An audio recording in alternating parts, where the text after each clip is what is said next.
Hello everyone, welcome to my RJ Edupoint YouTube channel. Today we will study about the Daltonic atomic theory. Its postulate is each element is composed of extremely small particles. Means her elements एक small particles से मिलकर बना हुआ होता है. वो small particle that is called as atom. ठीक है. Atom of particular elements are all alike. Means oxygen element है, ये किससे मिलकर बना हुआ? ऑक्सीजन. ये सारे क्या मिलेंगे? सेम मिलेंगे, सारे एटम सेम मिलेंगे हमें. ठीक है. बट अगर ऑक्सीजन की बात करें हाइड्रोजन से, तो ये इससे क्या मिलेगा? डिफरेंट मिलेगा. ठीक है. Atom of each elements are ultimate particles. Means element का हर एटम वो क्या होगा, उसको फर्दर डिवाइड नहीं कर सकते हैं. हैव ए कैरेक्टरिस्टिक्स मास. उसका जो मास होगा वो फिक्स होगा. ऑक्सीजन का मास फिक्स है, हाइड्रोजन का मास फिक्स है, क्लोरीन का मास फिक्स है. ठीक है. बट जो उनका एटम है उसकी स्ट्रक्चर क्या बताई उन्होंने? स्ट्रक्चर लेस बताई है. मीन्स उन्होंने ऐसा कोई पॉइंट नहीं बताया कि उसके अंदर एग्जिस्ट करता है, इलेक्ट्रॉन एग्जिस्ट करता है या प्रोटॉन न्यूट्रॉन्स, उसके बारे में उसने कोई स्टेटमेंट नहीं दी है. ठीक है.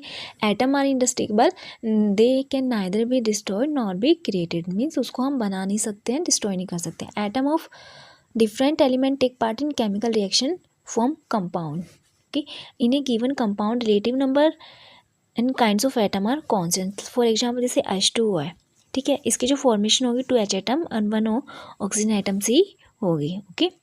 इम्पोर्टेंस क्या है? इसकी इम्पोर्टेंस है ये Dalton atomic theory conservation of mass, definite proportion, multiple proportions के बारे में बताने में सक्सेसफुल रही है. और लिमिटेशंस की बात करेगा. लिमिटेशंस में इसने एटम के बारे में क्या बताया कि इसको फर्दर डिवाइड नहीं कर सकते हैं, बट एटम के अंदर इलेक्ट्रॉन, प्रोटॉन, न्यूट्रॉन्स एग्जिस्ट करते हैं. इसके बारे में उसने कोई स्टेटमेंट नहीं दी है. Atom of same elements are not always identical. इसके आइसोटोप भी एग्जिस्ट करते हैं. ओके.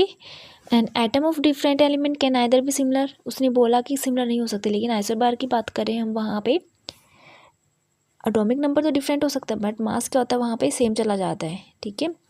उसने उसके स्ट्रक्चर्स के बारे में भी कोई इन्फॉर्मेशन नहीं दी एटम की, और क्या फॉर्मेशन होगा, जैसे O2 के बीच में कैसा बॉन्ड फॉर्म होगा, उसके बारे में इसने कोई एक्सप्लेनेशन नहीं दी है. ओके. तो ये सब क्या था? डाल्टन एटॉमिक थ्योरी के बारे में था. ओके. Thank you.